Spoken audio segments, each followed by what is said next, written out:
Welcome back to the YouTube channel. Mwana kamera zi Sunday lero mwadzuka banji konse kumene muli. Yayi munapita kupemphera. Mwapemphera nanga mwapemphererako nanga mwapemphera dziko la Malawi kapena yayi mwapemphereranso dziko lonse lapansi chifukwa zimwe zikuchitika. It's just a total BS. Anyway, mwapemphera chifukwa mabwera yayi kupemphera ko yayi zikayikitsa kuti Mulungu alipo ema kuti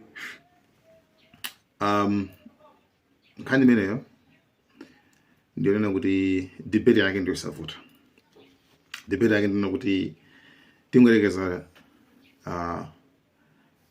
akuuzani kuti chaka chamawa kukhala chilala. Chaka chamawa kukhala chilala, kukhala njala ndi chimanga chimene chilipo panopa muyesetse kuti musunge. Right? Muyesetse kuti mudani musunge. So, papezeka anthu okwana awiri. Mmodzi anena kuti sindikukhulupirira zimenezo. Sindingasunge. Amene number 1 musunge kuti number 1 ameneyo. Ndipo papezeka munthu number 2. Anena kuti ndikukhulupirira kuti chaka chamawa zona ndikutokha chilala ndi ndisunga. Ndi papezeka wa number 3 amene amanena kuti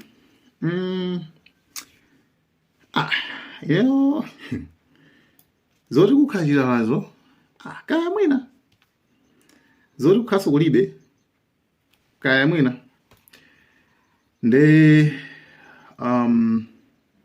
koma ine ndingosungabe chimangacho just in case. Okay, just in case. So chaka chamawa chafika, zinthu ziwiri zithochitika. Right? It's either kuli chilala kapena kulibe. Ndiye kuti 1 munthu oyambirira uja amene amati kulibe sindisunga, amene uja amene akhale mavuto. 1 number 2 amene amati ndisunga chilale chilipodi ndakhulupirira, amene ndoti sali mavuto anasunga. Komanso uja amene amati 50-50. Koma anyway ngakhale kuti sindikukhulupirira bezikuyeketsabe ngobe ndingosunga basi. Pakuti munthu wanzeru sanyozera chenjezo. Munthu wanzeru sanyozera chenjezo. Ngakhale sindikukhulupirira as long as ndi chenjezo, it's a warning. Basi nangosungabe nayenso ndikutatani apulumuka. So chimene tuthoza ndichi pa dziko lapansi pano papezeka zinthu ngati zimene zizi. Papezeka golina alena kuti ayi kuzabwera jeni tsiku lachiweruzo, kuzabwera gahena, kuzabwera paradiso, zimene timamva kuchokera ku mipingo yosiyanasiyana. So what I mean is usakhale gulu loyamba licha lomwe kuti mwaine kulibe, ine sindingapemphere, sindingapange zimene zikufunikira nazo. You understand? Muvese pamene papo. Pena muvese bwino. And chifukwa tsikulo tingolekeza kuti tsikulo zachitikadi. Mulungu umene kwali kodi. Abati kulengana mwa injeno mene zimankhulidwe. Sikuti ndimakakira nawo, sindikakira nawo ya. Koma ntukamba kufuna kuthandiza anthu amene mabongo awo samagwira ntchito bwino ngati achina moto ndipagaya. Amene amati zabolongozi akuposesani makuti amene afa tuthandiza amene cha pang'ono chabe. Ndeli ngolekeza ngakuti tsiku lilipodi, Mulungu alipo, gahena ilipo, paradiso ilipo. Ndiko makana. Ndoli zakuchitika zochilala uzija. Koma ndingolekeza kuti iweyo unakhulupirira ndikuti ulipo. Kamana baya unakayikira wabe umati bekuti anyway ndizingopempherabe. Ndikuti so uli safe. Tielekeze kuti zinthu kulibeli mina akunena lamo. Achina moto ndipagaya kuti kulibe chanchana. What will happen? Ndikuti it means you have nothing to lose. Nanga uluza kuja. Chimwezo ngaramana sunga chimanga uja. Chibizati chilala chikulibeli. Aluza kuja. Bebe jimana aluza. Koma lose ikugaba kwa ekhaya amene arani completely anazika kuti aya ine zizi sindingapange china chilichonse. So iona nkhala nkhani chabe khuzana ndi pankhani imeneyi zinangondikumbusa actually sina topic apa nopa iyo tamangofati ngothandizana zina ndi zina kuti kumapemphera since lero tinakamba kuti lero ndi Sunday kumapita kupemphera ndithu osamangokhala. So Friday so tizakambasa kuti kunzikiriso mopite. So, anyway guys, iyo yathe tisaloka mbiri za chipembedzo kumabe tiyeni ndithu tilowe ku Venezuela kucha kumene ma hours before Maduro asanagwidwe, ma hours before zinapeza kuti Maduro amayankhula anandosa video yanani galimoto mmene mukuona ndi amayankhula kuna kuti kaya mufuna amati Donald Trump ife tungofuna yani tufuna mtendere zafika apa even video imene inali hours before onali usiku mena even mukafuna zamafutazo ife ndithu tikupatsana like mubwera muzapanga invest mina mena osati kubwera ngati kuzatenga yake mukupanga invest kama kampani yanu. Remember kuti ma 1970 mwakutimo Venezuela idathamangitsa makampani ako America amene amafula mafuta muzikolo. Venezuela unozoti sizikuthandiza kweni sizikupindulira anthu ako Venezuela iwo amene anawathamangitsa kuti at least eniyo mzibita and so zimene zozo zimene zinakhangati zaapweteka china Trump even time ina Trump anasema kai president kwa mukuzozoti masema zinthu za mu office zimakhala zosiyana kuti abachitindika chakuti abachino chakuti obera khawuli pa president abali usogolo kwena azadziwabe history komanso ma policies ndi chilichonse chimene chinalipo ma office ndi makhawuli ma document chilichonse chinalipo kalekale. So iye anakamba kuti even zikhoza ndi malo territory titokambirana koma ife tungofuna mtendere. So kumbali ya mafuta anakamba kuti zabana bwino ngati mufuna mafuta it's fine bwana mzabanga yani mzabange invest koma no a Trump sanafune zimenezozo zobanga investors. That means kwambiri kwake sikuti inali nkhani kuzana ndi mtendere yayi kama kuti zinthu kufuna kusolva zinthu yayi komano inali ndithu kamoyo kacha kongofuna kupha kuononga komanso kuba. So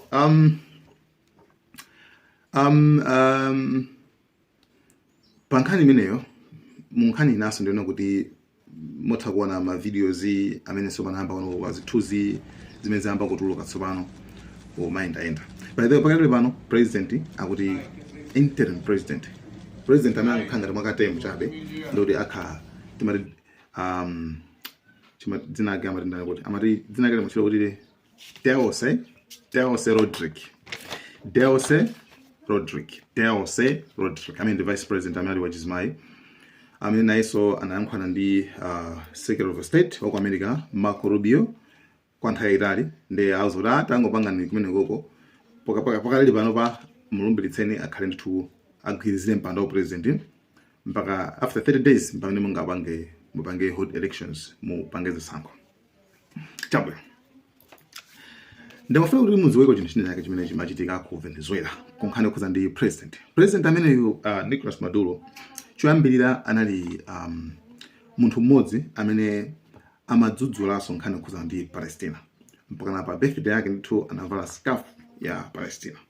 Nicolas Maduro amadzudzula kuti akuluakulu pena pake itasiyana kupha panapa imagine 69,000 almost 70,000 anthu wamba chabe sitikamba zokhona za asilikali zokusandiza asilikali za Hamas ndi mbali imene it's actually debatable kuti mthokambirana koma concern kukhudzidwa panopa kuli kukhuzana ndi anthu wamba ana azimayi azibambo oti sizikwakhudza mukudziwa so even ku Palestina kuliso even anthuso amene even Hamasich amadana nayo kwambiri alipo and kula Kristu kuli ndani osiyana ma churches. So tukamba zokhuza ndi 70,000 awa anthu wamba chabe anthu wamba chabe sasilikali ndana ungozikhalira then ngena kuyiwacha ndikupeza kuti kumangophedwa ndi machisawawa popata so kuchitika chilichonse. So iyeyo amadana nazo zimene zabiyaye tapeza njira ina komano zomapha anthu chisawawa sizabwino. So imeneyo ndi point yambiri imene Maduro Nicolas amakhala ngati amaipushaso kwambiri. Number 2 mudziko la Venezuela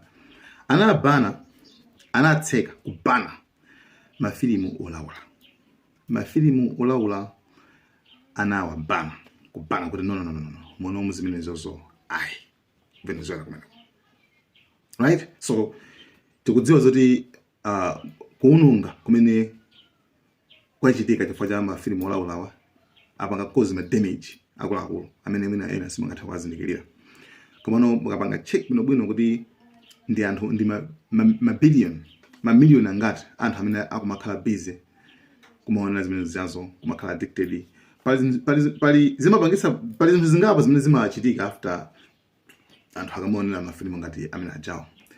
Zina zimapangitsa kupangitsa kuti anthu azigwirira zinzawo zimene zimakhala amakhala aona amene mujawo amene zikukhalikira ndi zimaononga psychologically ubongo wa munthu so capable. I think inakambasa zimenezo. So actually it's a good initiative. Like zimene yaso zikuyenera kuti zichitika kwa anthu amene mukupanga support, amene mapanga support ingati haya ndi ufulu wa munthu atha kumaonera fonse ndikumati iweyo ukhoza kukhala osangalala kuona kuti mmodzi mwa family members ako azipezeka amene mujamo kopeza kuti no. So chimene umafunira, chimene sufuna kuti iweyo chizikuchitikira ka akwanu onse ndikuti when so you have to wish the same to others. Iweyo so ndikuti usakhale so munthu so wafunira yazoipa for iweyo anthu amene apanga zimene zinazo watenga ngati iweyo ndi azibalako ndi nandi anthu like you can't like sizingakhale yeah like suzuri ungazibanga hando bwanji komano ndi zinthu zoti zosakhala.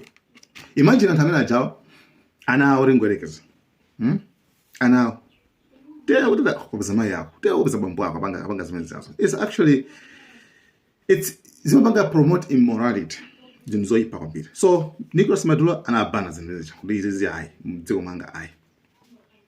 So number 3 chimene anabana yeye ndi abortion, kuchotsa mimba.